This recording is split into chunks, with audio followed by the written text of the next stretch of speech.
7th of October 2023. In this news flash, I'm going to talk about some stuff that Putin has said at Valdai. But let me take the opportunity to wish him a happy birthday, and I hope there's many more.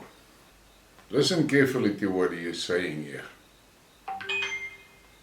All the time we hear, all the time it sounds, you must, you are obliged, we seriously warn you. Who are you at all? What right do you have to warn someone?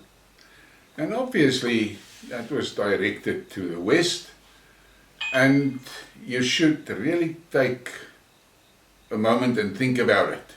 That is what the West has been doing for the past 80 years. For as long as I've been alive, that's how they operate. They're forever warning and threatening countries everywhere around the globe. And that is how they operate. They threaten people to do what they want them to do, otherwise they will invade them and bomb them to pieces. And listen to this.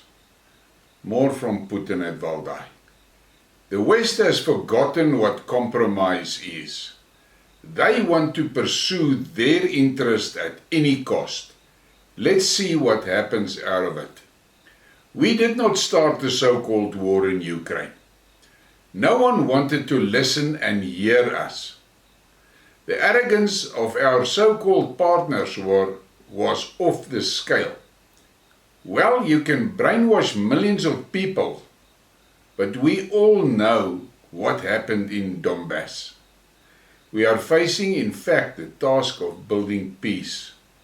The history of the West is a chronicle of endless expansion. We supported Crimeans and Sevastopol residents. We did not intimidate them with ethnic cleansing in the Nazi spirit. We did not try to subjugate Donbass by bombing them. The West, a certain part of the Western elites, always needs an enemy. Unilateral steps will inevitably be met with retaliation.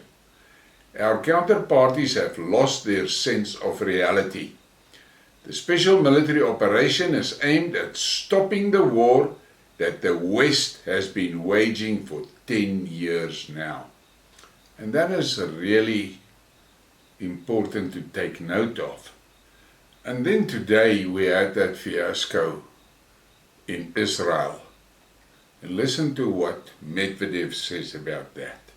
The outbreak of fighting between Hamas and Israel on the 50th anniversary of the start of the Yom Kippur War is an event that could have been expected. This is what Washington and its allies had to do. The conflict between Israel and Palestine has been going on for decades, and the US is a big key player there. But instead of actively working on a Palestine-Israeli settlement, these idiots got in on us and are helping the new Nazis with all their might, pushing two close nations into conflict. What can stop America's manic passion for sparking conflicts everywhere on the planet? Only a civil war in the United States. Think about that, let it sink in. We are where we are on international affairs because of the neocons in the shithouse in Washington. Because for them there's only one option, and that is to bomb countries to bits that don't want to listen to them.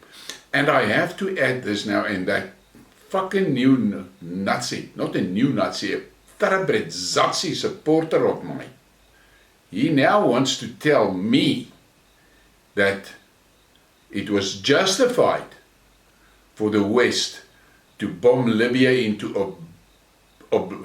into pieces and get Gaddafi killed, and to bomb Iraq into pieces and get Saddam killed.